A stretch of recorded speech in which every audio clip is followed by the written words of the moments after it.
if you had to explain to somebody how you make political decisions, trying to get to the core beliefs and values, what is it that you use to think through these things? Ooh, I like that question. And I particularly like that question right about now, where every day on my show, as I start every show, I say, we're just in the racehorse portion of it now, right? It's like he said this, she said that, and we're just caught in that. It just kind of is the nature of reality of where we're at in the news cycle as it relates to the election. So I like stepping away from that for a moment. I mean, I would say the main driver behind my politics and really what drives me as a person is that I want equal rights and equal protection under the law for all people. I do not care about your skin color. I do not care about your genitals or your gender identity or any of the other immutable markers that, unfortunately, identity politics has thrust upon quite literally every portion of society and has infected all of our institutions and all of those things. I want Lady Justice to be blind. And I would say, fortunately, I live in the United States of America, which for all her flaws, we've done that thing pretty well. And in the spaces, as we talked about when I was with you in LA just a couple months ago, in the spaces where that was not perfect, say women could not vote or Black people were slaves or Japanese internment, all of the things that have been historically wrong in the past, the arc of justice has always bent towards more justice, and we have freed more people. So as it stands in America right now, we have individual rights for everybody. There is no law that I know of that discriminates against anyone based on the color of their skin or, again, their genitals, their gender identity, et cetera. And that is what I'm always going towards. I want the light touch of government. I'm not an anarchist. I love discussing things with anarchists. I don't know if you've had Michael Malice on or you know him. He's sort of my favorite anarchist of the moment. I love talking about. Favorite anarchist. He's everybody. Yeah, I always say he's the Willy Wonka of politics. But I love those ideas. Like, I love the idea. Could you completely deconstruct everything, basically, and have people sort of in some version of a Mad Max thing not gone completely awry? I don't think it's that realistic. So I believe in the light touch of government. So anyone basically that's running for office that doesn't want to use government as the cudgel over everything, that really wants to talk about how to empower you to live the life you want, that's what I'm interested in. I would say that is very few and far between as we talk about politicians these days, even forgetting the presidential election. It's like most politicians come in because they say they want to give you this or help you with that. And as Ronald Reagan famously said, the 9 scariest words in the English language are, I'm from the government and I'm here to help. So anyone that wants to kind of get out of our way, but have a realistic understanding that there has to be some structure to organize us, that's what I'm interested in. All right, that makes sense. So if you want a light touch of the government, what exactly is a government designed to do? Well, not that much, actually. I mean, you would just have to look at the founding of the United States and our Constitution. The government's not really supposed to do that much. The federal government really is supposed to do very little. I mean, the federal government, in essence, is supposed to make sure that we have borders. The federal government is supposed to make sure that the states aren't warring with each other. And then almost everything else, without getting into a full history lesson, is really kicked back on the states. That the states, if it's not explicitly laid out in the Constitution, then the states are basically supposed to do everything else, which is why a lot of people would argue against federal income tax, for example. There's all sorts of other ways we get taxed that you could fund all sorts of federal projects. But I would always argue for more local control over everything. Look, you live in Los Angeles, I live in Miami. There might be things that you want to pay taxes for in Los Angeles that I don't want to in Miami, and we should have that variance. You should have the ability to kind of move around the system, and some places can have legalized marijuana and some places won't. Some states, now that we've reversed Roe v. Wade, which, even though I'm begrudgingly pro-choice, the initial decision of Roe v. Wade to federalize abortion, I think, was very faulty judicial decision. So I even though, again, I'm begrudgingly pro-choice, I am for it being kicked back to the states. You can decide. You have this constant test. Okay, if I put, 8-month abortion, if that's at the top of my hierarchy of importance of where I'm going to live, well, then you're not going to live in Florida where we have a heartbeat bill. By the way, I live in Florida with the heartbeat bill, and I think it's too extreme, but it doesn't fall at the most important part of, at the tip of my hierarchy of important issues. It could for somebody else. So the government actually isn't supposed to do that much. It's supposed to protect life, liberty, and the pursuit of happiness. It's supposed to make sure that we protect property rights and that, we have some basic things like competent policing. And I would say, very, very light regulations as it pertains to safety issues, that are across the board, be it building safety or environmental safety, but actually not that much. Certainly not most of the things the government's doing these days. What are your thoughts about the debt? Debt is not good. I would say the simplest way to put it this way is just turn on any mafia movie that you've ever seen or watch The Sopranos or, literally go through Goodfellas, Casino, et cetera, whatever your favorite mafia movie is. In essence, once you owe somebody something, and for example, right now we owe China an awful lot. One day China is going to call in the debt, right? They're going to call it in. They're going to say, okay, you guys got to pay us back or get on some kind of plan to pay us back. This is what happens in every mafia movie. And when the guy can't pay it back, eventually you break his legs or you take him out to Newark, New Jersey, and you shoot him in the back of the head and you leave him in the swamp.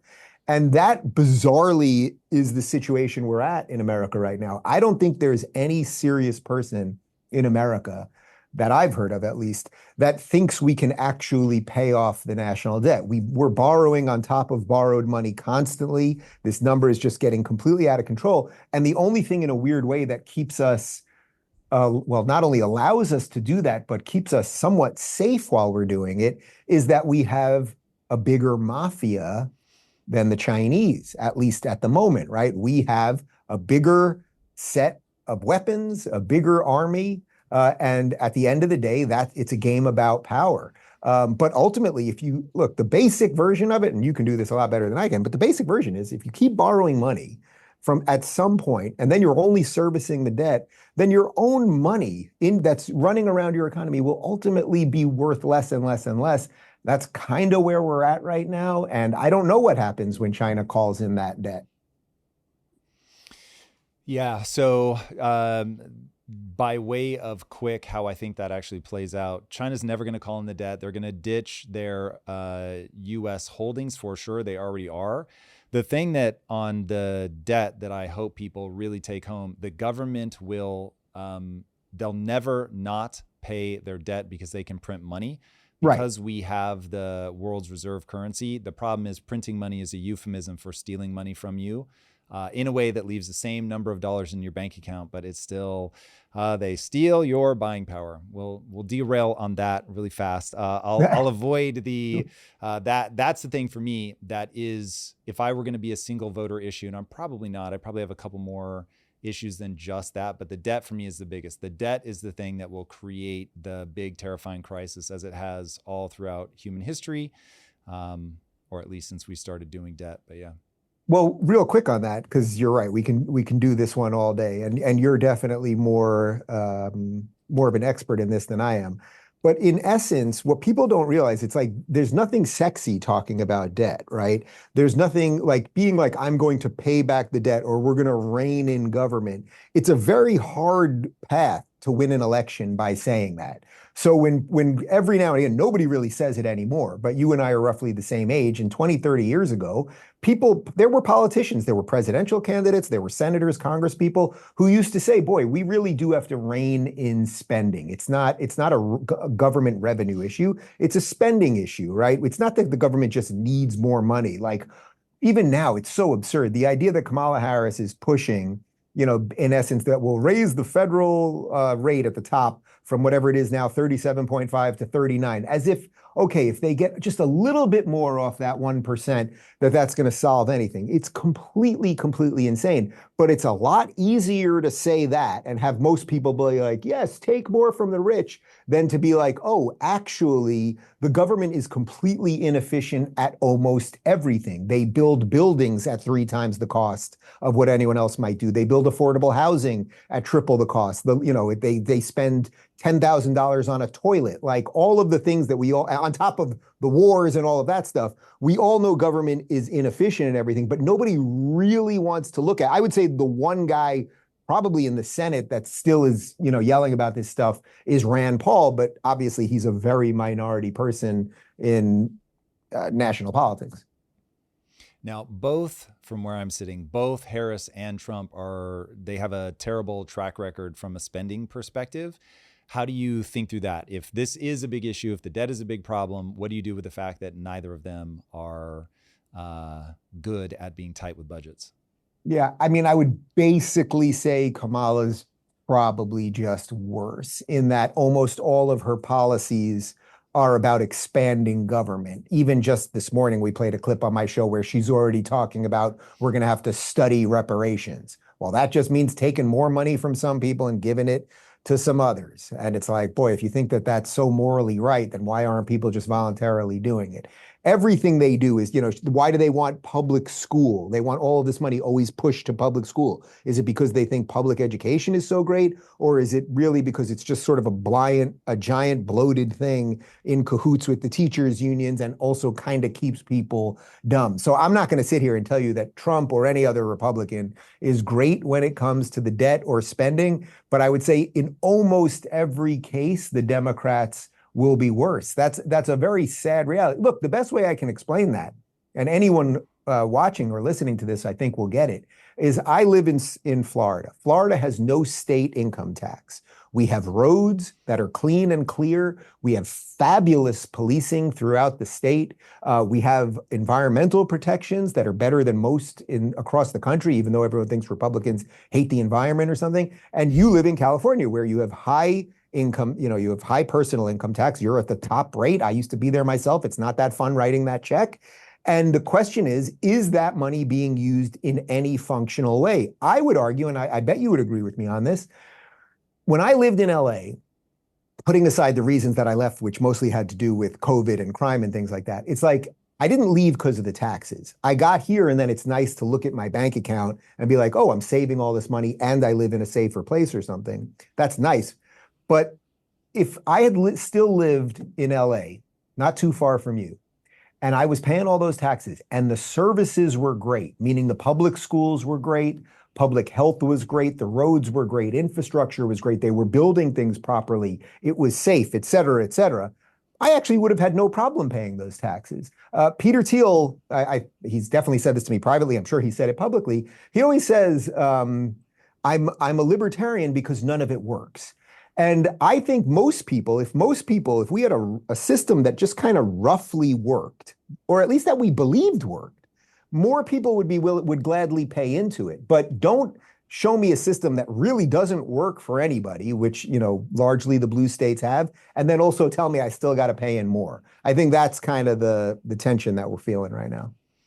Here, what I think is the more distressing read on the situation is that it all does roughly work. Like America is great. It's still, as far as I can tell, and I've been all over the place, it is still the place to be. Now you're starting to feel some energy picking up in the UAE. I will tell people that, but it is right now, I would say it's the place that everybody wants to be. And the death will happen slowly. I think Elon's vision of this is Lilliputians tying you down one regulation at a time is the right way to think about it. I also think Gad Saad has really identified the problem, and the problem is suicidal empathy. So there's something about the human mind where what's driving all of this is, to me, there are two things that people really need to think through if you want your prediction engine to be functioning well. People really do want good things for other people, and they do not like to see people suffer. I think that is baked into the human animal. And then also baked into the human animal is a will to power. And so when you put those two together, you get the populace clamoring for, you cannot leave these people behind. You can't do it when it's me. You can't do it when it's my mom, my dad, my cousin, my neighbor down the street who I love and care about. You just cannot leave these people behind. And then you get other people that are like, oh, word, this is my opportunity to seize power, and I'm going to leverage people clamoring for that and their misunderstanding of the way that governments work, which I don't mean this in a conspiratorial way, but when you think of it as a deep state, I think that gets more to the I don't even want to use the word corrupt. It is like mold isn't corrupt, but it grows on everything. And you get that same thing. Like there's just all this tendency for the government to get bigger and bigger and bigger and for people to fight for their jobs. And I understand it. But when you put those things together, you get this cycle of you can either start at the beginning or you can start at the end. If you start at the beginning, it's, hey, we, like America, we have these hopes and dreams. We want to build something. We're going to use freedom to do it. We understand that there are risks associated. We try to plan for all of that. But over time, the government just gets bigger and bigger in the way that barnacles grow on like a sea turtle. And all of a sudden, the turtle can't float anymore. And so you will end up with something that ultimately crumbles under its own weight. And then another spot will rise up in its place, just like America did and took over from Great Britain. Yeah, well, in that you just said that, and I agree with that. I think probably every word you just said there. I would qualify what I said about none of it works, the TL line about none of it works, to sort of just add one piece, which it's not exactly that none of it works. It's that we're realizing how little of it works at this point. So none of it working would be that it would basically be complete anarchy, that we'd all be killing each other constantly, right? There would be no respect for any law and order. All hell would be breaking loose at all the time. Now, for all the problems we have, we're not there, right? We don't have religious sectarian violence bursting out on the street every day. But what I would say is we do have an awful lot of problems that maybe put that vision not too far in the future. So when you have every now and again rallies either for terrorist organizations or you have, Antifa, say BLM, that can just kind of turn it off or turn it on at any time and take over streets and break windows and destroy businesses and go after monuments, that tension, how long can a society exist where that is happening? And I think that's the weird moment. So we're not fully at the, oh, none of it works yet. But I think partly, and it might be because we're in a very weird tension right now between an old world and a new world that's developing, sort of the baby boomer world that's somewhat ending right now, even though they're kind of not letting go, and a new world that's going to be powered by AI and automation and everything else that's trying to get on board. I think Elon represents a lot of that tension, his own political evolution and where he's at sort of culturally these days, right, is right there. So it's not that none of it works, it's that we're seeing a lot of it does not work. And then the question is, okay, do you try to repair that thing? Do you burn it down? Do you go in a totally new direction or something else? The idea that baby boomers letting go, I have beef with that. So Eric Weinstein was the first person to put that on my radar. My thinking around this is you should never ask anybody to let go. You should be able to outperform them. So the question is, has the system really been rigged such that the next generation actually can't get ahead? So let me ask, has the setup of the US government been rigged to the point, and the economy very pointedly, been rigged to the point that the next generation has an inability to wrestle power away from them? It's a little bizarre. I think I've heard you and Eric talk about this, and I've definitely, Eric may be the one that brought to my attention also this thing about the boomers holding on. When you just think that even in look at the last decade of politics, if we just went through the names, it's not just Biden and Trump, but it's Pelosi and Schumer, and that Dianne Feinstein was your senator while she was basically 97 years old and completely incapacitated, that there's this set of people of a certain age and science allowed them to live longer and everything else, and they did not let go. Now, that's not an excuse. So I do agree with you completely in that it's like, man, no generation has to wait for the moment that you get handed the slip and congratulations, it's yours. You got to go take it. Now, that being said, there has been a weird moment, and maybe this is fully the fault of our generation, the Gen Xers, who for some reason, you and I, we have 1 year between us, right? I'm 48, you're 47, yeah. I think. Yeah. So it's like yeah, 48 as well. So you have two 48-year-olds, right? We are now basically in the prime of our life in that we have some years behind us, but we're still young enough that we basically feel good. We have some experience. We have education. We have knowledge of like what was behind us and what could be in front of us. Like it's all there if you're somewhere between 35 and almost 60, something like that. And that's probably the set of people a little bit on the older side of it that should be running things. For some reason, something I think happened, I don't know exactly what it is, between the boomers and their children, Gen X, where it was like we just deferred. We just deferred all of it. And we're like, okay, you guys seem to have done a good job with the world, the post-World War II order of things. America kind of makes sense. We're children of the 80s where everything was kind of great all the time. And America awesome. was sold as great all the time. And we had Rocky and the WWF. And like there was so much culture and TV shows and movies and sports and all of this amazing stuff that I think for you and I, our generation, it was like built in basically that it was always going to be good. And I think because of that, we never realized we were going to have to take over until recently. And I think that is sort of what's happening. I would include Elon in that too, that I don't think this is a guy who really wanted to own X on top of trying to get us to Mars and catch rocket ships that are landing back in our atmosphere and, build the tunnels under LA. I think suddenly he was like, whoa, we really let this thing get out of control. So I don't know if it's more a dereliction, let's say, of Gen X's duty to take it, or that the boomers did convince us of something maybe that wasn't true, or if all of that is just part of human nature. I'm going to run a thought experiment and say something that I think is true, but I'm not 100% sure yet. I have a feeling that this is a problem of inflation, and that we're not preaching. We've lost faith enough in the government. As you see, our belief in institutions is just absolutely plummeting, that people that really want to pursue, like, we have a God-shaped hole in our heart. A lot of us fill that up with meaning and purpose derived from something other than religion. I certainly am in that camp. And so I chose to build businesses, and that's my answer to not having kids, for instance. So you've got people that say, okay, I don't believe in the government. The government's trash. So I'm certainly not going to give myself over to that. I think it's just dysfunctional enough that I'm not here for it. And there are these gigantic opportunities out in the world to get wealthy. And I have to deal with inflation. And to me, inflation is the thing that deranges everything, because it forces everybody to gamble, because you can't just save money. And I really believe that the deranging force of that is extreme. All right, I'm going to set that to a side, because I'm very curious. What I heard you say in your answer is not that this is a government corruption problem.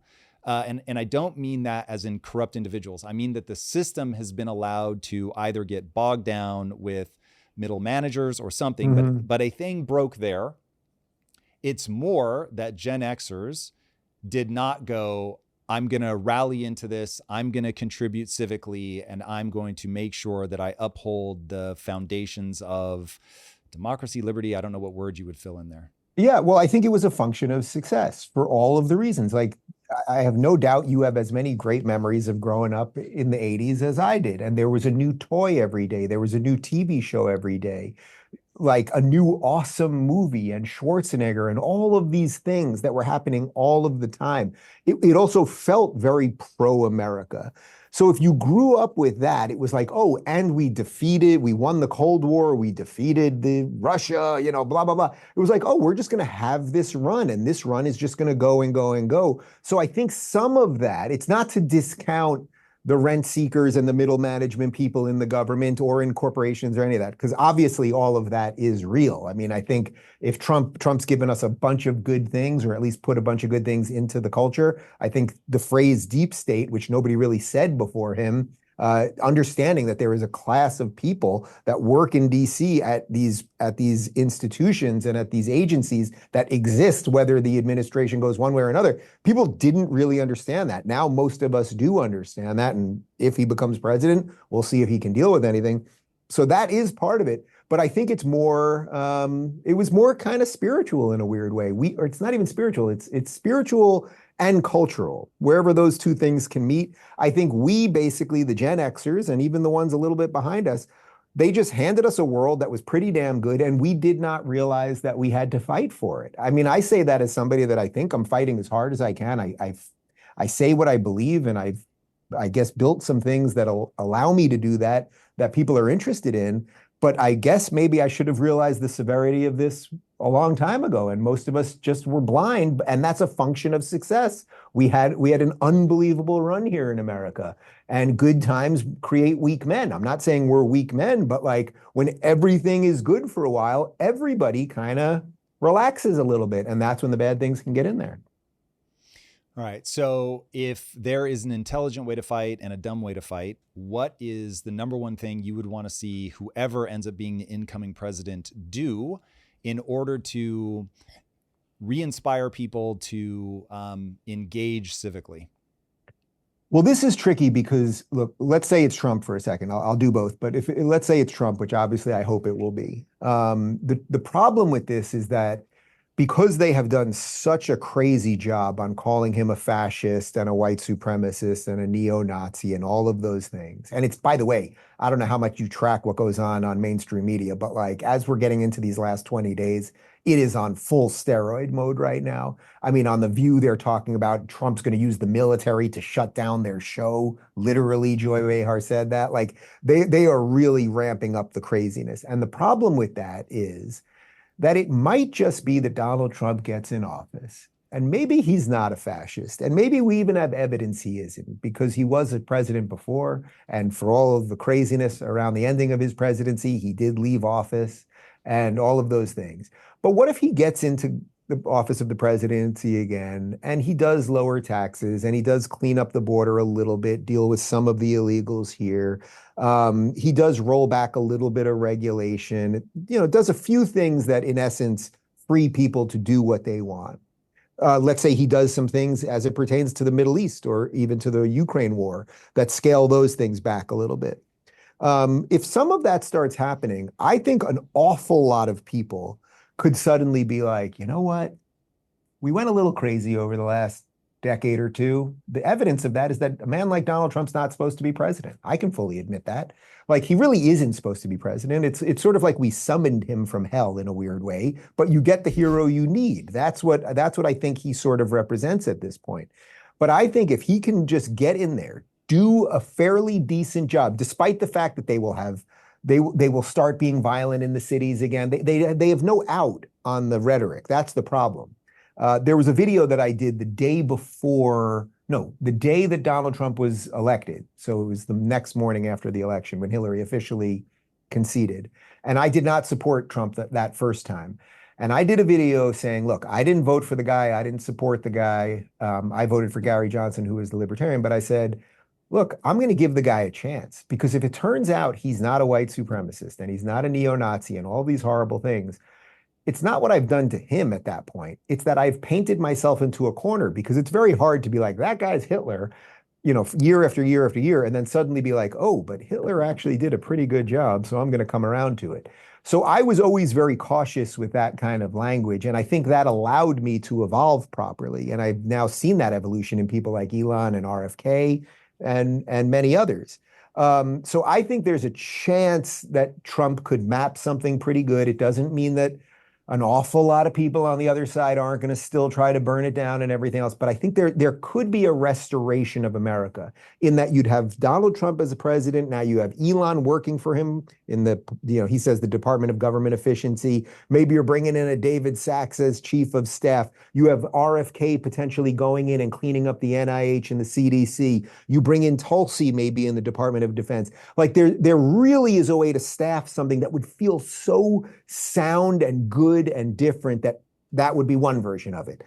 The Kamala version to get out of this, I have no idea what that looks like. I think that, I keep describing her as the first AI candidate in that she's just the product of programming. It is impossible to say what she believes. If you can figure it out, I'd love to hear it. I don't know what she believes on literally any issue other than it's very clear she wants to be president or that the system has decided she should be president and she should take any position to get there. So my gut feeling is if she becomes president, things will get very bad very, very quickly in a real way because if 12 or 15 million illegals have come in the last 4 years, there's no reason to think that'll stop. What that does, it's not that it all gets bad quickly, like right overnight. We just don't know what their intentions are, what these people are doing, et cetera. She's talking about things like reparations. She's talking about things like raising taxes. They do things like the Green New Deal, which in essence was just printing more money. You already hit on why that's no good. So I think virtually every policy would not be good. And I see very little way at a federal level that America would work. I think the states would figure out ways to keep doing things. I think Florida would figure out a way to flourish for the most part. I think Texas would, and Tennessee and a couple other places. But at a federal level, it's very hard to paint a positive picture, I think. All right, flash me forward. So same idea. Trump doesn't win this time. We get a Harris presidency. What would you say to your followers at that point? Is it, hey, let's give her a shot and see what happens? Is it everybody get a bunker? What does that talk look like? Well, look, you know, she'd be the president of the United States, which in essence is the captain of the ship. She's the pilot of the plane. So I would want her to guide the thing as best as possible. I just think the set of ideas that seem to be driving her are so antithetical to what America is, or certainly what I believe America to be, that I don't see anything good there. I think what I would say, and I've thought a lot about this, I don't talk about it that much because I don't like speaking things into existence, really. But as we talked about earlier, we have 50 states for a reason. We have states' rights for a reason. There was a reason the founders left everything to the states, except for the few things that were left to the federal government. So I would be very bullish on Florida. I would do everything I possibly could to strengthen Florida, which I do anyway. But I would encourage more people to build businesses here. I think basically what you would see in essence is a very, very exacerbated sorting of the system. We saw a lot of it during COVID with this great migration, mostly from blue states to red states. And I think you'd see another wave of that for sure. I think there's an awful lot of people that live in California right now, because think about it, California has a huge amount of Republicans. It's an incredibly populous state. Now, it happens to be a one-party state in that the Democrats always win, but there's millions and millions of Republicans there. I think an awful lot of them would be like, you know what? Now it's a bridge too far, because now we have 4 years of Kamala after 4 years of Biden. Newsom's not going anywhere. We're still doing all the gender stuff. We're still taxing the hell out of people. San Francisco is still a dump, blah, blah, blah. It's time to move on. And ultimately, that sorting, I don't want the states warring with each other. I think we discussed this a bit when I was in studio with you. But the sorting in and of itself, where people are like, oh, I will have some autonomy over my life. I will decide where I want to live and what that community looks like, and hopefully get engaged and know people in your community and know the police chief, know the local people. Like, that would be some version of a solution in light of a Harris presidency.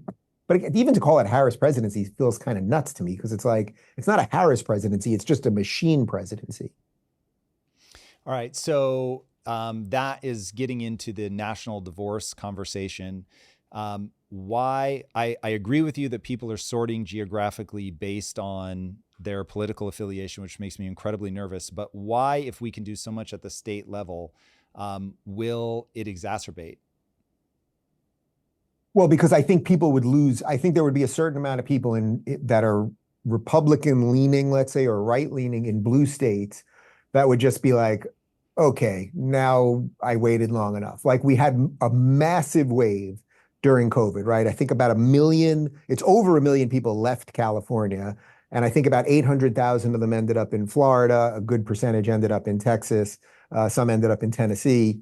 People should check the exact numbers on all this. We know that about 500,000 people left New York. A majority of them also went to Florida, but went to red states. The sorting very rarely goes the other way. The sorting very rarely goes, someone in Florida is like, oh my God, I can't deal with these low taxes and law and order and freedom. I'm moving to California. It's not to say it never happens, but that was because there was something going on at the state level. So sure. COVID is, my local government is a sociopath and I want to get out of here and I want to go somewhere else. What I'm trying to figure out is, does something that happens at the national level actually cause a bigger problem at the local level? Or is that literally only at the local level? So for instance, I'll ask the question this way.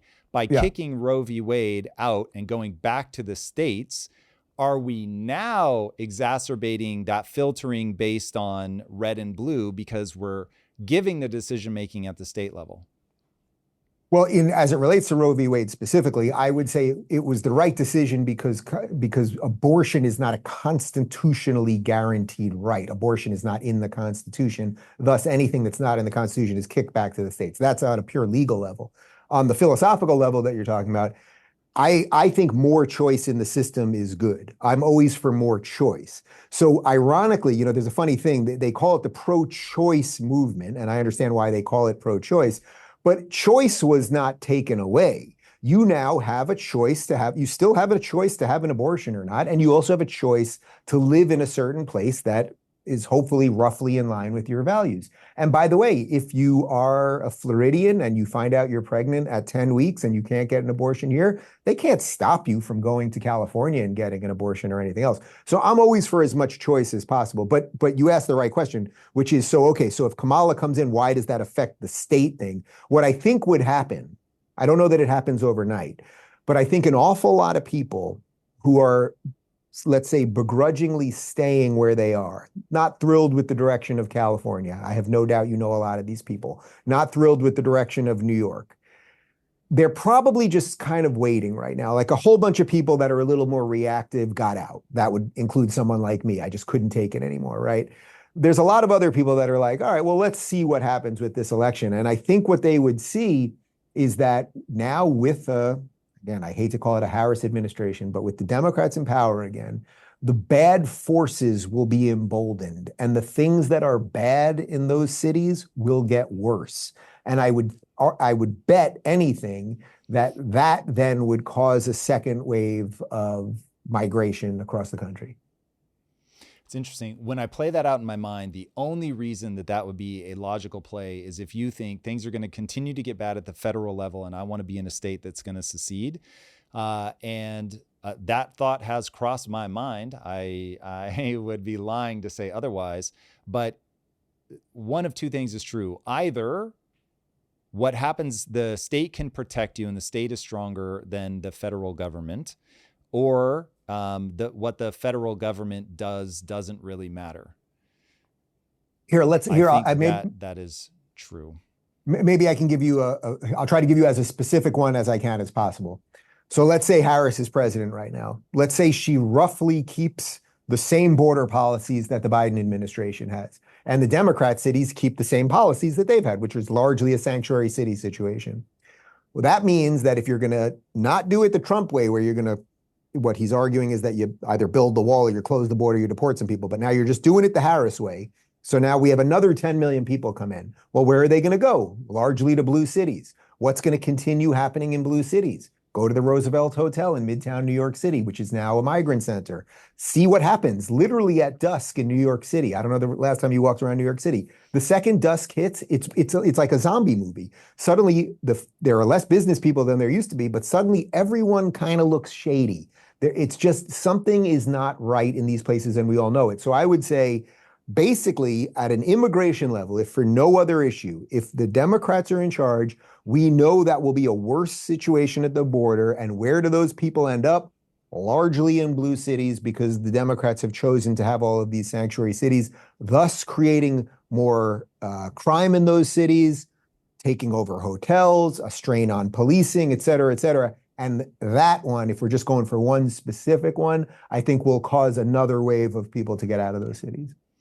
Do you think Elon is right that this is all a big play by the left to get immigrants in, to get them filtered into swing states, to then get them voting status to ensure that we become a one-party nation?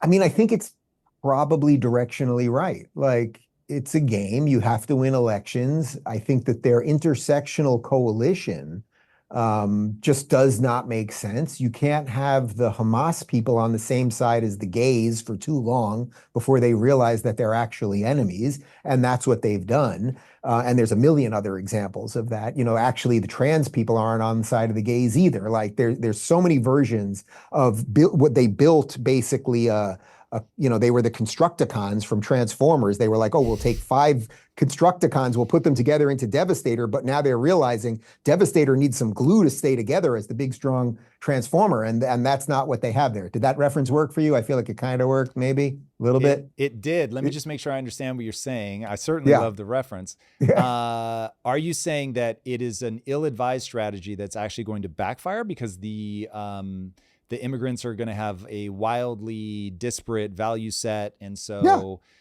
theoretically it makes sense, but in reality it's never going to work?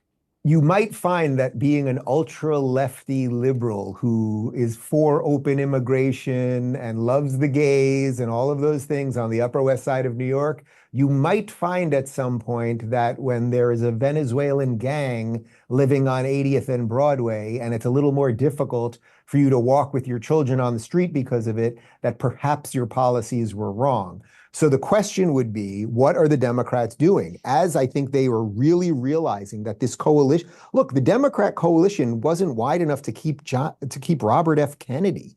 It wasn't wide enough to keep Tulsi Gabbard. It wasn't wide enough to keep Elon Musk. It wasn't wide enough to keep me. These are all people who are moderates, and 20 years ago, 10 years ago, would have all considered themselves Democrats. So if that is the case, and I think there's evidence to point to it, well, then you're going to have to find new voters. And by the way, you don't have to take my word for it. Nancy Pelosi on Real Time with Bill Maher about 2 months ago, she wants to give these people citizenship. She said, I want everyone to share in the American dream. That is an unbelievably scary notion. I believe Americans should share in the American dream, regardless of their skin color or any other immutable characteristic. But the American dream is not for everybody. It's for Americans, unless you don't believe in the nation state. And that might be, I mean, this would be a whole other conversation, but that might be what a lot of Democrats actually are trying to get us to, whether they know it or not. All right. Is this corruption or is this suicidal empathy? It's a little bit of both. I mean, the road to hell is paved with good intentions. So most of these people, I think they think they're doing the good thing. I wonder when it comes to someone like Barack Obama, it's like, what do you really think you're doing, man? Now, you had 2 terms as a president. In effect, you had a third term because it's his people kind of running the Biden show. And I think he wants Kamala because he wants, in essence, a fourth term of his people basically being in charge. And it's like, well, Barack Obama, you're going to have to live in America with all of this. So do you want all of these illegals here? And do you want the crime? And do you want all this fentanyl crossing? I don't think that's what Barack Obama would want. I mean, I know that Barack Obama has a 30-acre house in Martha's Vineyard. And when, Ron DeSantis sent about 30 illegals up to Martha's Vineyard, they got rid of them pretty easily. So, these are all sort of NIMBY, not in my backyard type people. I don't know I think for the foot soldiers, the average purple-haired queer college kid that's just screaming, I think it's suicidal empathy. I don't think they know what they're doing. And that's one of the, it's one of the things that everyone goes through when they're young. Oh my God, I can make the world so right and everyone before me was such an idiot or moron or caveman. I think the people who are manipulating them, let's say, the George Soros types or even John Kerry's, some of the more WEF aligned people that really believe in a worldwide government, not in the sovereignty of nations, I think their intentions actually are bad. I would say bad if you think that America is good. Yeah, it's interesting. I think there might be something else going on with the blue-haired people screaming. I think Jordan Peterson nailed that with we all have like this, especially when we're young. I think he calls it the Messiah complex. Like you have such a profound need to assist. But the Barack Obama one, that is more interesting because you've got somebody that's in political power. Yeah, I think that this really does stem from, I want to help people. He's been a political organizer his whole life, which is about agitating against power. So you see somebody that's like, yeah, we can come up, we can make this system better. I don't attribute to him malice or ill intent, but humans steer emotionally far more than they steer logically. And I think that the narrative of doing things to help other people that give us your tired, weak, poor, huddled masses, whatever the exact line is on the Statue of Liberty, like that really speaks to me. And if I had not gone into being an entrepreneur, I think I don't know that I'd have blue hair, but I'd be screaming those same slogans because it was only getting in business that forced me to realize there are real metrics. And so you try a thing that feels right, feels nice, feels kind, and then you see people take advantage of it. And you see that as that starts to happen, then the organization begins to have a difficult time actually outputting a product that people want to buy. So you're like, whoa, like I thought I was doing a positive thing with this policy to help my team. It really did come from a good place, but it yielded a terrible outcome. Now, Milei from Argentina says everybody is willing to play prostitute with somebody else's ass. I think that's a paraphrase, not an exact quote. Yeah, it's pretty close. But that's a great idea. When you are the government and you can spend somebody else's money, all of a sudden you aren't just fiendishly holding yourself accountable.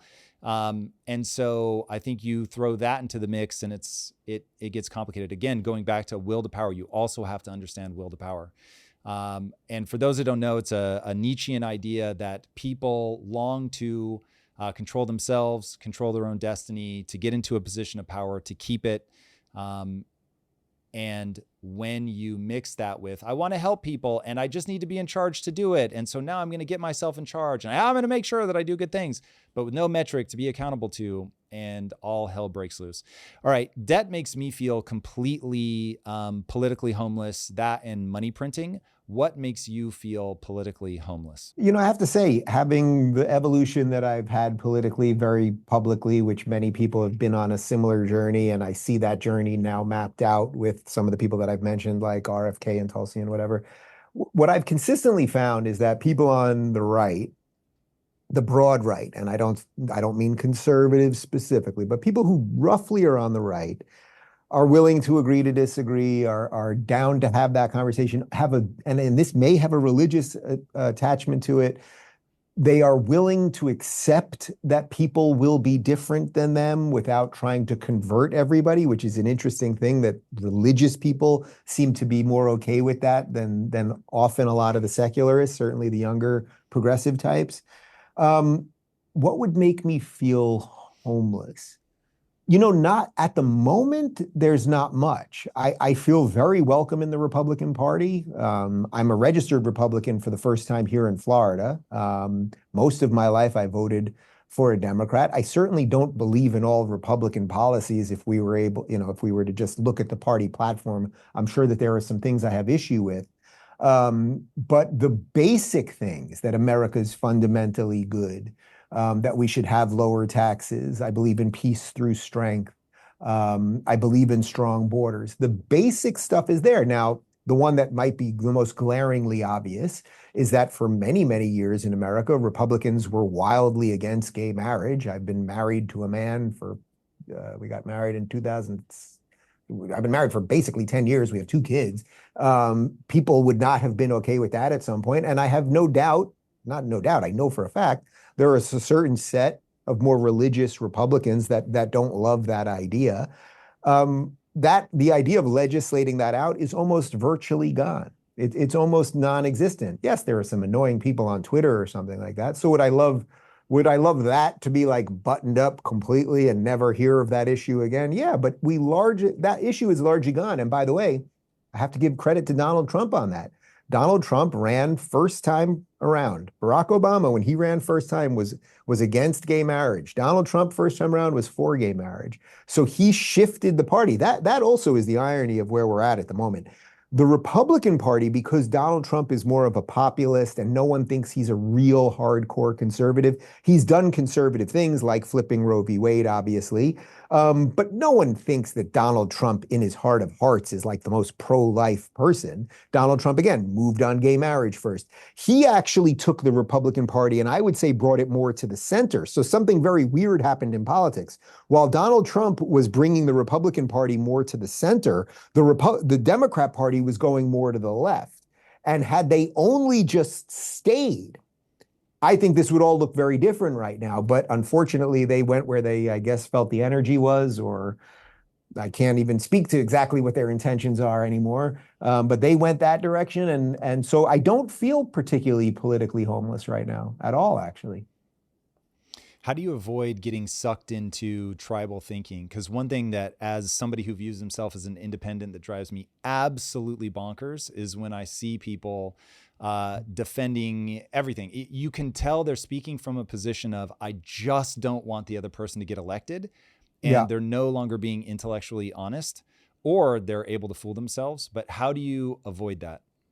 You know, it's unbelievably tricky. And it's unbelievably tricky as just a person that exists in 2024, I would say it's like compoundingly almost impossible if you're in our line of work, right? Like that makes it a million times more difficult because I'm covering these issues all the time. I don't hide my feelings, so I tell people what I think, that I absolutely have blind spots and I get things wrong and all of that sort of stuff. I would say I try very, very hard to tell people exactly what I think when I think it. I don't hold that much behind. Look, I was not for Donald Trump in the primary. I thought it was time for a generational shift, sort of what we talked about before. Ron DeSantis, closer to our age, totally competent governor of a flourishing state, doing virtually everything right, doesn't have the baggage, good family man. I thought all of the pieces were right there. Now, clearly the Republican base or whatever disagreed with me. And I think in light of the last 6 or 8 months, Trump probably was the right choice here. And again, I'm obviously supporting him. But look, in that moment, when I was supporting DeSantis, I had no idea which way my audience was going to go with me, or go with me or not go with me, right? And I've had a lot of those things. You know, I have audience members. Every now and again, I'll see a message, someone will email me, or I'll see a comment, and it'll be like, Dave, I've been watching you for 6 months. I didn't even realize you were gay.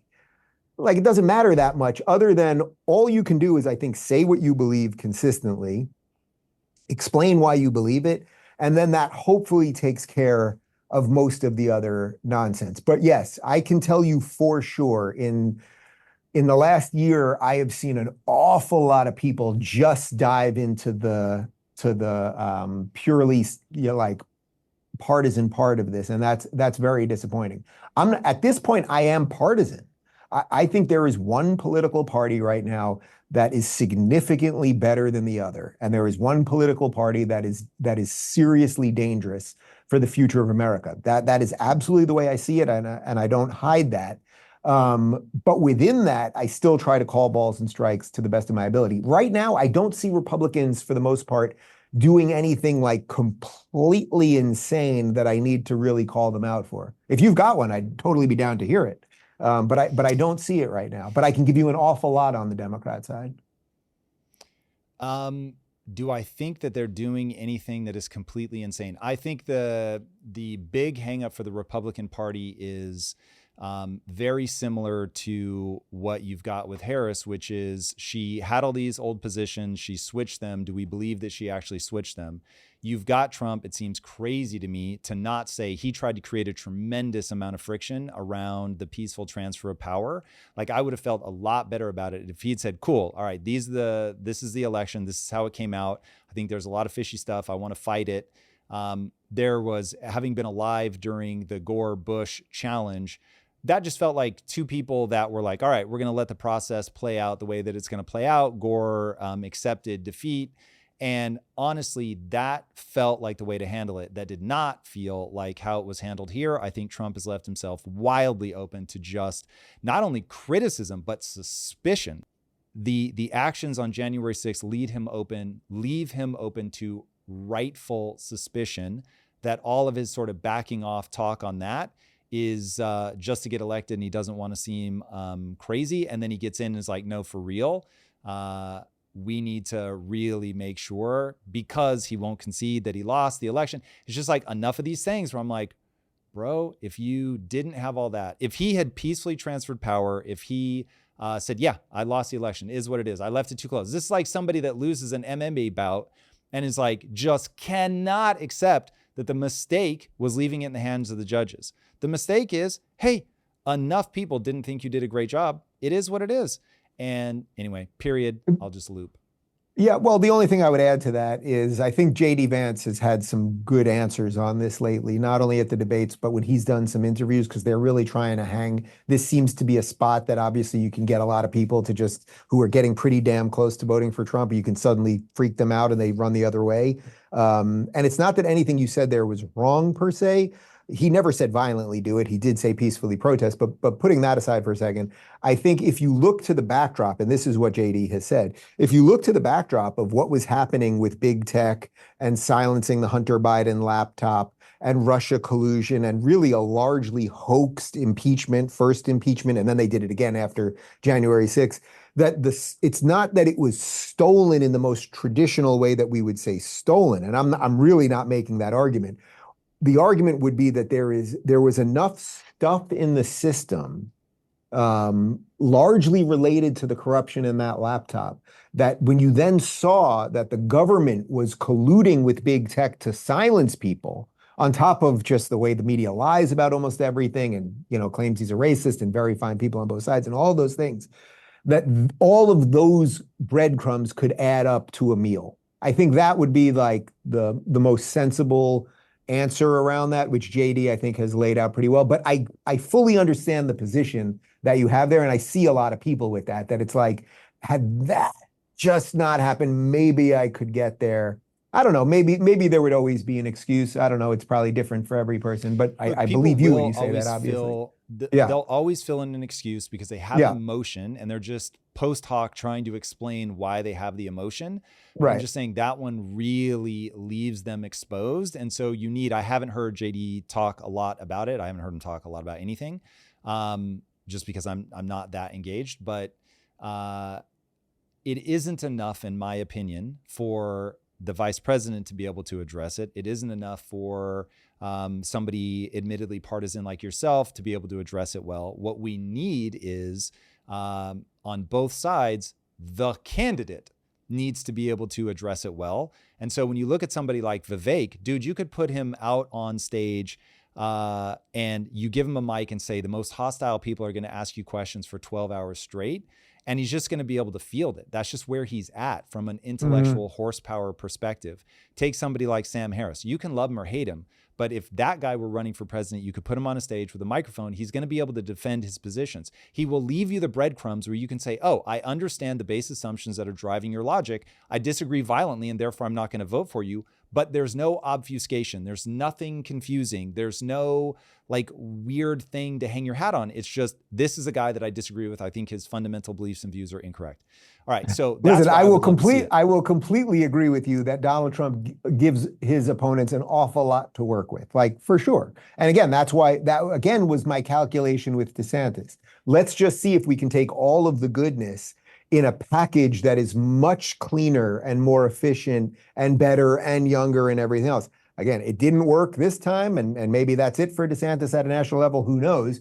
But there's Glenn Youngkin. There's all sorts of people that maybe would do the cleaner version in essence, which is basically what you're asking for. Yeah, it is what I'm asking for. It is. So talk to me about the one thing on the Trump candidacy side that's got me really excited. So in an ideal world, I would have been voting for RFK as a Democrat. That was like, woo, all right, buddy, let's go. Obviously that didn't play out that way. We don't have to relitigate that. But the fact that you've got RFK with Trump, you've got Elon with Trump, those two people I have a freakish amount of respect for. What do you think about Elon specifically and the idea of going in and making the government more efficient? Is that real? Or is this just a rich guy that is trying to get things lined up to get even richer? No, I was thinking about it when I was walking my dog this morning, because Elon just in the last couple of days now, catching the rocket, which is the most insane. He's the guys within a week. It's like we've got the robots serving beer. He's catching rockets. The guy's doing so many things, and he's arguing with people on Twitter, and gave $75 million to the PAC to support Trump. He's doing a million things, and it's like, so what's really going on there with this guy? I've met him a few times, but I will not pretend that I know him that well. What my sense is that he suddenly realized over the course of the last 5 or so years that things were as dire as I think a lot of us think they are, that we are genuinely at risk of handing away the greatest human experiment in governance that has ever been done. And I think he suddenly was like, holy cow, I have to get in on this. And there's something within him that forces him to do that, right? If the world was pretty good, let's say, there's no reason for him to buy Twitter, right? There's just no reason. If the systems and big tech were kind of good, maybe not great, but not so obviously evil, so in cahoots with the government and censoring people and everything else, why would he have any interest in buying Twitter? He would be focused on SpaceX and Tesla and robotics and AI and Neuralink and Starlink and all of those things. And I think he'd be very happy to be doing that. But something happened related to free speech, obviously. And now if you see the way California is going after his businesses, and that when he announced that he's taking X out of California and whatever's left of Tesla, I think, he's taking them out of California, moving it all to Texas. Gavin Newsom basically gave a press conference saying, great. And it's like, dude, how freaking evil could you possibly be? It doesn't matter whether you agree with Elon Musk about free speech or anything else.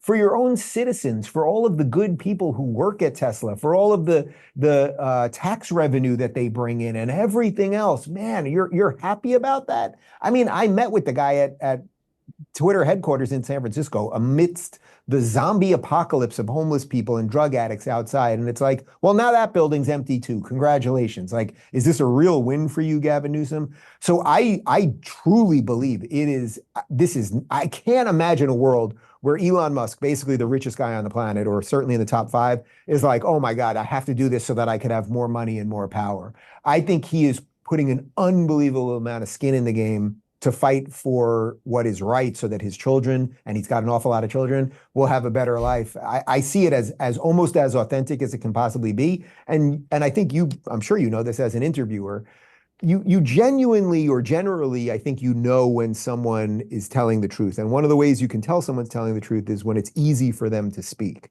And when you listen to Elon in all of these interviews, you can sense how thoughtful he is, how even the way he sometimes stammers over words because he's thinking about 1,000 things at once, but trying to express himself properly. I do not mean this in a kiss-assy way at all, but I am as impressed as I can possibly be with someone with him. The guy is in the fight, and he does not have to be. You know, although the war may come to all of us one day, he doesn't have to be in it the way he's in it right now. Mark Zuckerberg certainly isn't in it that way. He's now suddenly saying he's kind of a libertarian because I think he sees the tea leaves changing. But he's been on the wrong side of it for a long time. Elon wasn't on the wrong side. He was just largely apolitical. So anyway, to really answer your question, could he do the Department of Government Efficiency? Why not?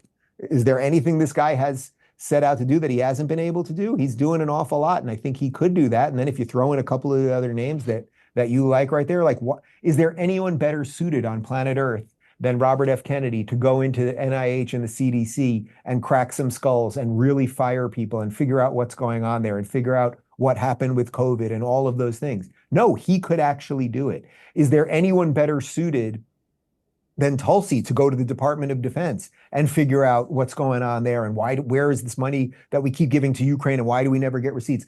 Like, you actually could assemble the right team. I think this is the chance to do it. Let's get into the horses here in the horse race. 50% of the country is going to vote for Harris. What do they believe that you don't believe, that if you assume that they are being sincere, that makes them convinced that's the right play? Yeah, I spend a lot of time thinking about this and talking about this on the show because, look, if I'm right, even roughly right about all the things I'm saying here, it's like, so could all of these people be so wrong? Are all of them evil? Blah, blah, blah. Well, first up, I don't think they're evil. I think there's a lot of people who are confused. I think we have to give credit where the credit is due, and the machine and mainstream media and the culture has just completely bamboozled so many people for so long that I think a lot of people don't know what they believe. I think that, to your point a moment ago, Donald Trump still makes it easy to dunk on him. I think he's cleaned it up a lot. You know, he doesn't do the name calling nearly as much. I think he's gotten better at some of that stuff, but you know, he is what he is, and basically everyone on earth has made up their decision about him. So the best version, if I was trying to give the best version of what a Kamala Harris supporter thinks, I would qualify it by saying I don't think that they really fundamentally understand how the United States was set up to be governed, because it was not set up to be governed this way. It was not set up to be governed to take from some and give to others, to have the government in charge of so much, to go out of your way to eliminate school choice, to be so in bed with the teachers' unions, to have this unaccountable amount of money going to foreign nations. Like there's so much wrong with it. that I just have to put that out there. But for the average person that's supporting it, I think there's two versions of it. One version is they just hate Trump. And that is a huge amount of people, and we just have to accept it. You may not think it's right, but it is what it is. I think there's a huge amount of people that just hate Trump, and that's why they're going to vote Democrats. I'm a Democrat. What do they hate him based on, though? What's the underlying belief I that think he they hate him. violates? I think it's largely lies. They think that very fine people on both sides is real, that he never said. I'm But not all talking that about the started white. for a reason. Do you think is it temperamental? There's something about the way that he talks. Is Um, it yeah, I think, well, you brought up Gad Sad before. I think he's talked about this a bit. I mean, I think that he's, in some ways, Trump is like an affront to liberal sensibilities. He's bold and braggadocious. He likes steak well done with ketchup. He can go into meetings with people and instead of being prim and proper, is just sort of over the top and ridiculous. Like he basically is Rodney Dangerfield in Caddyshack. And why did everyone at the golf club not like Rodney Dangerfield? Was he such a bad guy? Or was it that he was just like a little looser and sillier and all of that and was more of a common man? I mean, that literally was the character of Rodney Dangerfield in Caddyshack. He was a common man getting into the elite club. Donald Trump doesn't really fit into the elite club. So for a certain set of people, it's that. But then I will say, because of his language and the way, and again, he's cleaned it up a lot lately, but, because of some of the over the top things he said and that he, was just, Megyn Kelly bleeding from here and all of that stuff, he made it easy. He handed it over easily. It's why he struggles mostly with middle class women, because there's just a certain thing that they want that he does not deliver. But the best, so I would say, for a certain amount of Democrats, it's just a hatred of Trump. Now, for the Democrat that loves Kamala, well, first off, it's very hard to actually see who that person is. Kamala Harris basically was polling at 0 to 1% in her own primary when she ran against Joe Biden. Her most famous moment in that primary was calling Joe Biden racist. Joe Biden then said when he cut the deals and got the nomination, I'm going to choose a black woman. So he selected her, not for qualification, but for identity politics. She's attached herself to a lot of these bad policies. But I suppose if I was trying to give the most generous version of it that you possibly could, like, this is what we have. Let's keep going. Maybe some people are like, oh, maybe she'll give us reparations, or some people are like, oh, she'll continue the food stamps, or some people like, it's connected to the suicidal empathy. It's very hard to tell you what a genuine, I am a fully thought out Kamala Harris supporter. I support her policies other than I want power. I genuinely don't know who that person would be. I can't even think of a person we could point to that I'm like, oh, this person is a true Kamala. I'm not talking about an MSNBC host, and I'm not talking about a blue-haired kid. Like, if you can think of one, I'd love to hear it. Who is an adult, a thoughtful adult in the world of business or somewhere, and I'm not, in culture, that is like, I am really voting for Kamala Harris because her vision and plan for America and policies are the correct ones. I genuinely cannot think of anyone. I can think of some people who would say that on MSNBC, but I don't know anyone who genuinely believes that. That's quite a statement. But if you've got one, I'd all love to right? hear it. I do. Mark Cuban. Well, Mark Cuban's an interesting one because I think he is so confused about so many issues, which is why he keeps fighting with all these people on Twitter all the time. I mean, Mark Cuban, a man who has become a billionaire through capitalism and now is deeply, deeply confused. I mean, the way he talks about DIE or DEI, although it's really DIE, it's like, dude, you ran the Dallas Mavericks for however many years you had them.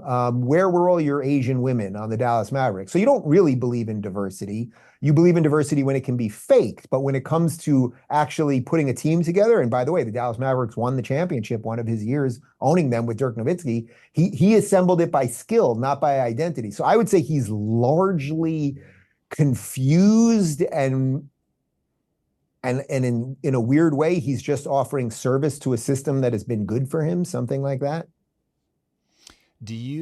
Are you glad that Mark Cuban is speaking up as loudly as he is right now? Sure. Yeah. Even look, with him, there's something very curious about him because it seems really weird. If you would have asked me, and I think even if you would have asked Elon probably and many other people, if you would have asked me what I thought of Mark Cuban 5 years ago, Shark Tank, owning the Mavs, occasionally political, whatever, it was like I thought he was a great personality. I liked that he was out there. He did a lot of fun things as it related to the NBA. What's been weird about him is, generally speaking, people as they evolve politically, you become more conservative. There's the old line that if you don't have if you don't have a heart if you're wait, oh God, I've done 20 When shows you're today. young, if you're not when a you're Democrat, young, you don't have a heart. you don't have a heart, Old, and you in your don't. 30s, if you're not a conservative, you don't have a brain, right? Most people evolve that way because you get a little world wisdom behind you and everything else, and you realize, oh, there is some stuff that the generations before me had that was good, and I didn't know everything, and that's part of growing up and everything else. So it's very rare that someone evolves the other way, where suddenly you're like, oh, actually, I do want to kind of give more power to the system, and suddenly I do believe less in the individual and more in identity and a bunch of things. So I would say it's not, I'm not glad or unhappy that he's speaking out more. I think it's been a particularly interesting case because it's so bizarre. And I would say you don't even have to listen to me on this. I would say listen to so many people who were his friends and colleagues for decades that are like, what in the high hell happened to you? It's interesting. What do you think? What do you think? I mean, as a business person, and as someone that understands economics and everything else, and that I don't sense you have a great love of identity politics. I mean, to watch him go in that direction, what do you make of it? So I don't think he is in identity politics. I think that Mark is almost certainly, and I don't know him at all. I've never once met him. I've never had a conversation with him ever. I'm very glad he's speaking. He is sharpening my thinking and hopefully a lot of other people's thinking, because you either go, ooh, that's a good point, I didn't see it that way, or that still hits me wrong. Let me look into why that hits me wrong. And that seems outrageous. But here's what I think is happening. And Mark, Lord knows I would talk to you at any time. He's independent. He has an extremely fluid intelligence. So he is able to take either side. And I think it goes something like this. I've engaged with Donald Trump enough to believe he's not going to listen to the sensible people in the room, that he has some very erroneous views that I, Mark Cuban, think are going to make America worse. And so when I look at Harris, I see either I like the idea of machinery, that it's not just one person, that there's something that you can interface with here. You can get behind the scenes and have rational conversations with people that feel like adults, and they're presenting themselves much better. And so I'm having a hard time getting over somebody who, I think Cuban would agree with this. I don't know that he's ever used the word narcissistic, but I'll use it because I think it sums it up very quickly. A narcissistic guy with his finger on the nuclear button, who I think swaggers into every meeting with world leaders and thinks that he can just sort of push them around or whatever. But the reality is that he has failed at business over and over and over again. He's done a good job of remaining famous, but he has not done a good job of building businesses. And so I'm now going to switch my very fluid intelligence and show you all the arguments for Kamala Harris. And look, he's another guy you could put up with a microphone. The part that I don't know yet is Mark able to argue both sides? And he has simply decided that Harris is better for the country in his opinion. And so he's putting his weight behind her. And because I have a feeling he could argue just as well for Trump on the other side if he felt like that was the right move forward. In terms of, even though I disagree with him very aggressively, because he has to understand the way that he's representing the Yes. DEI part of his equation, Right. if I'm understanding this correctly, goes something like this. Dear Mr. Rubin, obviously I didn't end up hiring Asian women because they're not going to have the skill set to be good at basketball. But if you think for a second that I wouldn't consider an Asian woman to make sure, hey, nobody's looking at Asian women, let me go give a look. I look, okay, cool. There's obviously nothing here. There's no smoke. There's no fire. I can move very quickly on. But I'm going to look into these pools of talent that other people are overlooking. And I think everybody that doesn't do that is an absolute fool. And so I have the broadest tent, but at the end of the day, and I'm pretty sure he would say this, I am still only going to hire based on competency. Yes, I think that that is his position. I think it's completely mistaken. And several people, I think, including Elon, have pointed this out to him on Twitter. It's completely mistaken in how DEI actually works once it's in the That's system. important. So, Yes, right. agreed.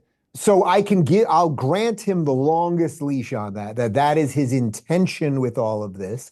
But again, if you really believed in it, if you really believed that diversity above all is the most important thing, you would bring in a 5'6" Asian lesbian to play on the Mavs because she would have some other thing that, that the 7-foot black guy doesn't have. I would say, but I think what you just laid out there is probably the fairest estimation of kind of where he is at. That's probably approximately close to it.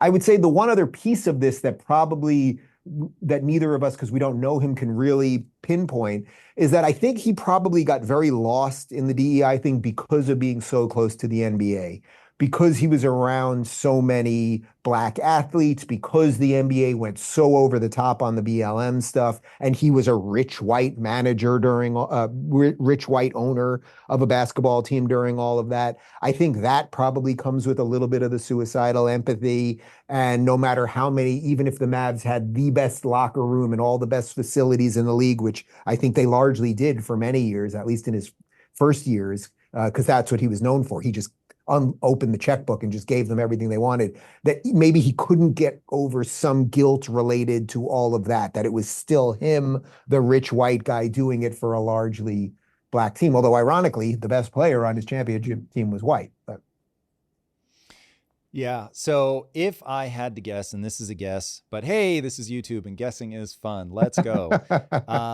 I think it probably goes something like this. He has not yet had the very sour, disgusting, horrible realization that I have had, which is you have to give up on adults. And so what he realizes is, okay, wait a second. We're getting these absolutely intolerable differences in outcomes between ethnic groups. And obviously you have to subdivide them because there are different people in the US, whether it's Asians or Black people from certain backgrounds that have done extraordinarily well. But you can look out and you go into the inner cities and it's like, hey, it is not awash with white people. And you start going, something is broken. What the hell do we do? And I've spent so much time, because I was in manufacturing for almost a decade, you are in there and you just see up close, this is an ideas problem. This is not an intelligence problem. The problem is the human mind begins to codify and get so baked that even though you can change at any age, most adults won't change even when confronted with this information. So I look at all that. I'm in the middle of it. I'm trying to teach all of my employees everything about entrepreneurship that I can. And I'm realizing 98% of them are not changing. 2% are, and it's amazing, super gratifying, but 98% are not. And when you're looking at that problem, one conclusion you can come to is people just they're not setting up systems to take care of these people. Instead of going, this is an education problem. Got it. I've got to get to kids when they are young, and kids need to belong to their parents. But let me just say, a lot of parents, if they grew up in the inner cities, they are awash in terrible ideas. They probably are part of a broken family. And so now you have created an engine that outputs dysfunctional adults. And the temptation is always and Sam Harris tells this analogy all the time. If somebody, you keep seeing humans tumbling over the edge of a waterfall and you try to catch as many as you can, you're like, oh my God, like what's happening? This is a tragedy. Eventually you have to say, who the hell is throwing these people into the water in the first place? So let me go upstream. To me, the punchline is always and forever going to be, you've got to educate people on strong ideas from the earliest conceivable moment. I'm talking, can you get parents to read to their kids? Because the number of words that a kid hears by the age of 5 is going to wildly impact the language centers of their brain, which is going to wildly impact their job prospects down the line. So, and I'm not even talking education once you get into kindergarten. I'm talking education, like from the time that child is born, without usurping a parent's rights, et cetera, et cetera. So I would be so interested to have that conversation with Mark and to see if he's like, oh, no, I've already thought about that too. And either yes or no, that's a terrible idea, but you still have to do all this DEI stuff. And here's all the data and it really is working. Because look, I could not be more open. I care only about what works. but I don't see how the policies, at least as I understand them, could ever possibly work. Right. Well, so let me just say two things briefly on that. One is like directly on the policy side. So, okay, so in most inner city areas, you have public education, right? These people don't have the ability to send their kids to private schools or charter schools or elsewhere or homeschool. And we know that public education has systematically gotten worse and worse and worse. Then you throw the woke stuff on top of it, beyond just sort of general bad education and not the best teachers and maybe not enough money for the schools or whatever. And then you have really toxic stew. So now you have these kids that are not learning the proper things, in many cases learning completely the reverse of the proper things. Then you also have giant government programs that Democrats largely are for, like that keep people on welfare forever, that keep them in generational poverty because you put them in rent controlled apartments. And then if they were ever to say, okay, I'm going to get off the government dole, well, now I have to earn $4,000 a month instead of $100 a month for this rent. So there's a series of things that all lend itself to a screwed up machine. However, all of that being said, I think you just absolutely nailed it about what you have to do with kids first. And I would say more something that I care about far more than anything we've discussed here or that I discuss on my show every day is that we have two 2-year-olds right now who we are doing absolutely, knock on wood, so far everything right. And our, not only in terms of feeding them, but attention and no television and outdoors all day and reading to them in the morning and at night and all those things. And we just had our 2-year checkup with the doctor, and she told us that our kids are speaking at a 4-year-old level already, and that she's now using them as an example of proper parenting for some of her other patients that she has. But that's because we, and it's largely my husband more than me, because I'm in here all day, are putting that much effort into doing all the right things and not giving them sugar and making sure that they're eating the right foods and that their brains are ready. And a lesson that I learned from Jordan Peterson, getting them so damn tired during the day from climbing things and running around and everything else that when 7 o'clock rolls around, it's like that. They're ready to go to bed, and then we'll pick it up at 7 a.m. the next day. And so I think that's slightly separate than a lot of the public policy stuff that we're talking about, but that sets up proper people to maybe build proper systems in the future. Yeah. And any parent, God willing, listening to this that does not have access to those kind of resources, AI is going to be your best friend. And even if your child is already born, by the time they're, we're talking 3 or 4 years from now, they're going to have an AI that grows up with them, that can tutor them, that has infinite patience, effectively infinite knowledge. My heart absolutely goes out to all the parents that are struggling to make ends meet, man. I absolutely get it. Yeah. And by AI, the way, I think really is going to be transformative. By the way, look, I'm blessed like you are in that I've become enough of a success that I can afford certain things for them, obviously. But a lot of the stuff, especially as it pertains to nutrition, I think people are very confused on how to do things. You can mash up an avocado and you can get a couple organic eggs and mash those up and do some simple things that do not cost a lot of money, and those kids can eat pretty well. Now, kids can be picky, and you're going to have to work with them and all of that stuff, and I am by no means saying that we're perfect at it, but, getting them out of all of the processed foods and all of that stuff, and all of the sugar, everything, even the stuff that you go into the kids aisle at Whole Foods, and half the stuff is just loaded with sugar or high fructose corn syrup. And it's like, we just don't go that route. And for the first time ever, about 2 weeks ago, we gave them soft serve ice cream. We were at a farm. We took them to the farm for the day. We were like, all right, we'll do it today. Both of them took like a couple licks, and like they just clearly hadn't developed a taste for sweetness, and they had just moved on. So now we'll just push it as far as we can. Yeah, it's crazy. It's crazy. All right, Dave Rubin, tell the people why they should vote for your candidate. If you think that the founding of America is good, that this 250 plus year experiment is pretty good, if you believe in individual rights, if you think that your grandparents came here for the reasons that they probably told you that they came here, that they wanted a better life, that they were fleeing something that was authoritarian or not good, whether it was Cuba or Eastern Europe or a part of Asia or Russia, whatever. If you think that this experiment is good, then I think that actually this is probably the first time in my life that, although they say it every 4 years, that this actually is the most important election. We have a political party that has largely been taken over by radicals and seemingly just wants to hold onto power and expand that power.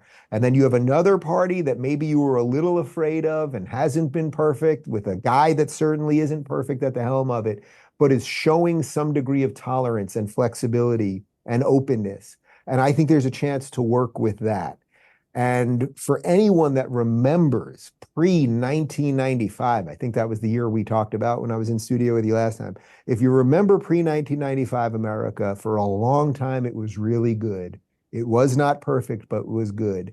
And if we can get back to that, get back to realizing that capitalism is good, that choice is good, that it's a little messy and your neighbor is going to think things that you don't think, and we're going to be different than each other. And that is all good, that the melting pot is good, that it's better than what they have in Europe, where it never became a melting pot, that you bring your traditions and your food and your languages and all those things. You actually, in Europe, they largely stayed separate, but became citizens of England, let's say. Where in America, we all brought all of that stuff. And then on any given day, it's like, man, I could have Chinese food tonight and pizza tomorrow and Vietnamese and blah, blah, blah, and understand people's cultures and all those things. But at the end, we're all Americans, that we all believe in freedom and the right to disagree, and that we can all pursue happiness and all those things. If you believe in any of that, at this particular juncture, I think there's only one way to vote. I hate to say that. It's not the healthiest thing. And I do think that there's a way it could get back to something more normal afterwards. But I think we need this. I think Trump was a wrecking ball the first time that didn't fully get the project, didn't, blow up the building effectively. I think this is really the chance to do it right. And if any of this can be solved by politics, it's that. But I would, in summation, say most of it can't be solved by politics. It can only be solved by you in your life, and you have to figure out what that means to you. I hear that. You and your own life. Yup. Ultimately, everybody, that is what it is all about. All right, Dave, where can people follow along with you? Well, I created a tech company to solve some of these problems in the midst of all of this. So rubinreport.locals.com. There it is. All right, everybody, if you haven't already, be sure to subscribe. And until next time, my friends, be legendary. Take care. Peace. If you like this conversation, check out this episode to learn more. What does the world look like if Trump wins? What does the world look like if Kamala Harris wins? You can't blueprint your way out of a crisis like this. Part of our system that is not just demented, but is actually actively parasitizing us, is working overtime to make sure that we